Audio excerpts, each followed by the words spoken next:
ለምንድን ነው እንደዚህ የምታይ? ቆይ አንተ ከኔ ፍቅር ያዘ እንዴ? ረስማን ቦሎ ፍስቅድስ እንዴ? ምን? ቆይ አንቺ አፍሽ ላይ መጣው ነገር ነው አምጣው። ምን ወደኛለሁ ብዬ ስለጠየቅኩ ነው? እንደው አንቺ ደስ ይበልሽ ብዬ እንጂ ዳንታ በዚህ ሰዓት እሱ ክፍል አትሆንም።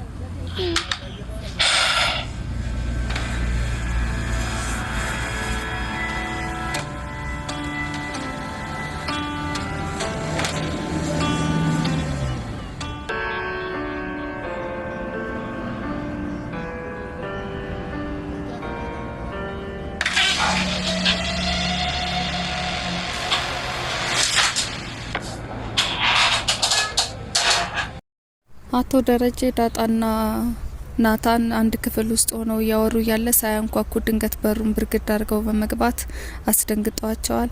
ዳጣን በጣም በመርበትበት አፍቅረኛል የሚል መጽሐፍ አለ ሆይ ብዬ እየጠየቅኩት ነበረ በማለት በጣም ተደናግጣ ለአቶ ደረጀ መልስ ስትሰጣቸው ነበረ።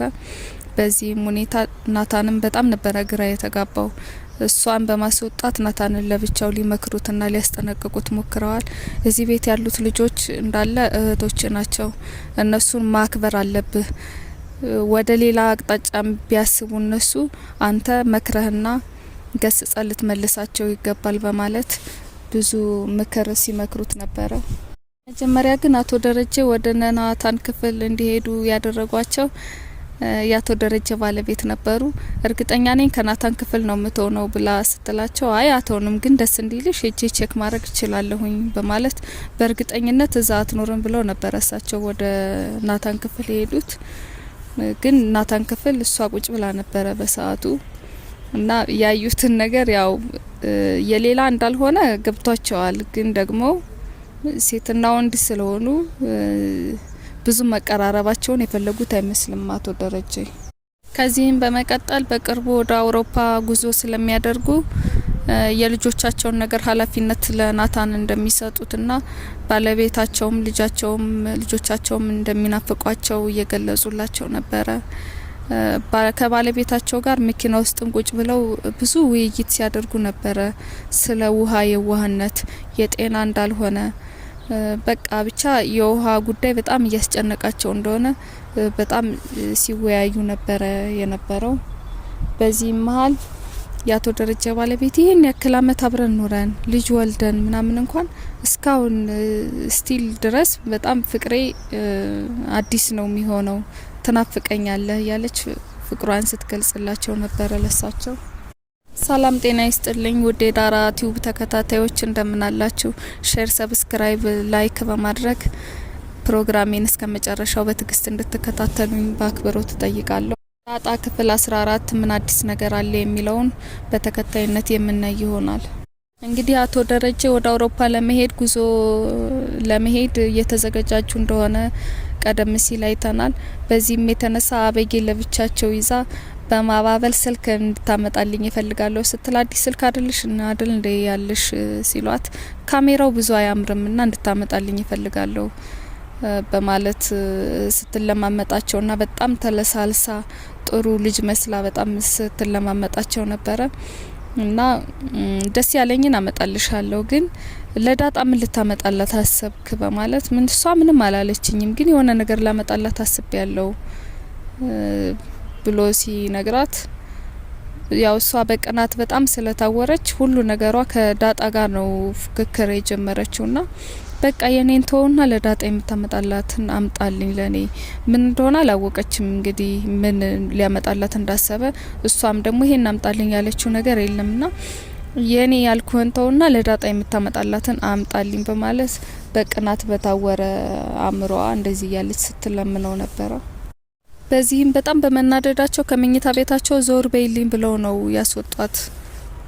በሌላ በኩል ደግሞ ያው የዋህነት በጣም እንደቀጠለ ነውና በጣም ስታስብ ከቆየች በኋላ ናታን አሁን ስለምን እያሰብሽ ነው? በጣም እያሰብሽ ትመስያለሽ ሲላት አዎ በጣም እያሰብኩ ነው ትላለችና ስለምን እንደምታስቢው ሲላት እኔ ምልክ ሰዎች እሳቱ ነፍ ብለው ካጠፉት በኋላ ወዴት ነው የሚሄደው ብላ በጣም እያስጨነቃት እንደሆነ ትነግረዋለች።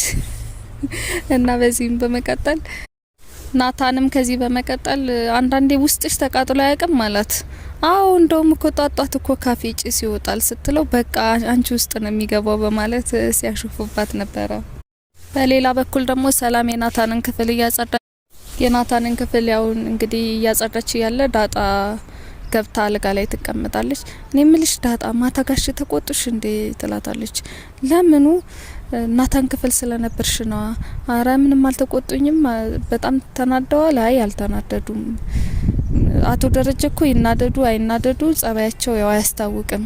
በምን እንደተበሳጩ በምን እንዳዘኑ ማወቅ አትችይም ብላ ትመልስላታለች። ለማንኛውም ማታ ለብቻ የወንድ ክላስ ውስጥ እንደማይገባ የምታውቀውን ነገር እንደ እናት እንደ ታላቅ እህት ለዳጣ ልታስተምራትና ልትመክራት ሞክራለች።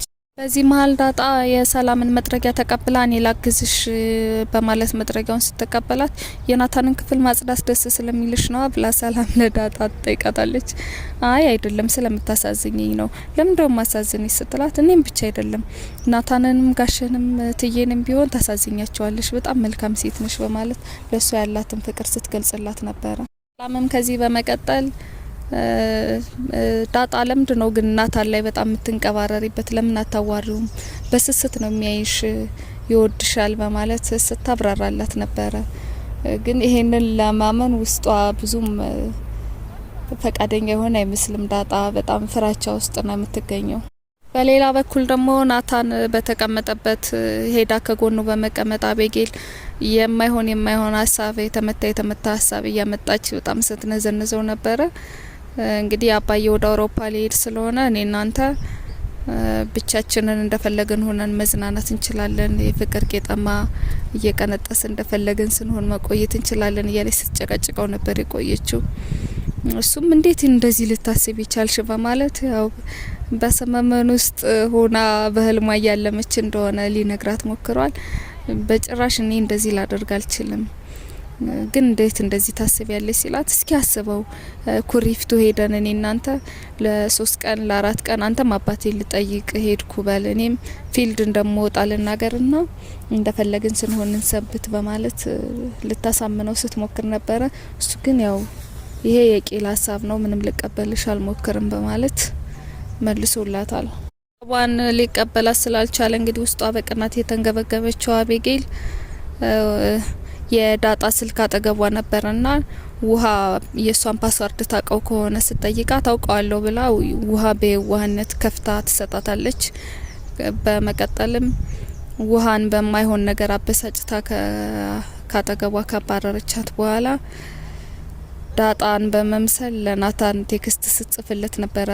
ናታንዬ በጣም ነው የምወድ በጣም ነው ማፈቅር የሚል በጣም የማይሆን ሀሳብ ከዳጣ አፍ ሊወጣ የማይችል ሀሳብ ስትጽፍለት ቆይታ እሱም በደስታ በመርበትበት ሲመልስላትና ቆንጆ የፍቅር ቃላትን ሲቀያየር ከቆየ በኋላ በመጨረሻም ያው ዳጣ እንዳልሆነች ያውቋል። ዳጣ ዘላ ወደ ክፍሉ ስትገባ ምንድነው ብዙም ቴክስት ላይ የጻፈችለት ነገርና በአካል ያገኘው ነገር በጣም የተለያየ ስለሆነ አሁን ቴክስት አልጻፍሽልኝም ሲላት አይ ስልኬ ኮ ውሃጋ ነው በማለት ትመልስለታለች። በዚህም የተነሳ በጣም ነበር የደነገጠው፣ ምክንያቱም የአቤጌል ተንኮል እንደሆነ ገብቶታል። እንግዲህ ተንኮል የማያልቅባት አቤጌል በዚህ በጣም በመበሳጨቷ ቶሎ ብላ ለእናቷ ነበር የደወለችው። ኑ የዳጣን ጉድዩ በማለት አባዬም ከጎንሽ ካለ አብራችሁ ነው ይሄን ጉድ አብራችሁ ነው ማየት ያለባችሁ በማለት ሁለታቸውንም ትጠራቸዋለች። ልክ እንደገቡም ተጣድፋ ቶሎ ብላ ለመናገር ስትል እናትየው በጣም በአይኗ በመገላመጥ ያንን ነገር እንድታቆም አድርገዋታልና አቶ ደረጀን በሲስተም ከሸኙ በኋላ ምንድነው ብላ ጠይቃታለች። ለምን እንደዚህ ልታስብ እንደቻለች ስልኳንም ቀምተው እሳቸው ነበር የያዙት እና ይሄ ነገር በቃ ብዙም ቦታ ሊሰጧትም አል እንግዲህ ይሄን የተመታ ሀሳብ እንዴት አድርገው እንደሚያስተካክሉት በቀጣይ ክፍል አብረን የምናይ ይሆናል። አብራችሁን ስለቆያችሁ በጣም ነው የማመሰግነው። ውድ ቻናሌ ተከታታዮች ሰብስክራይብ በማድረግ እንድታበረታቱኝ በአክብሮት እጠይቃለሁ። መልካም ቆይታ ይሆንላችሁ።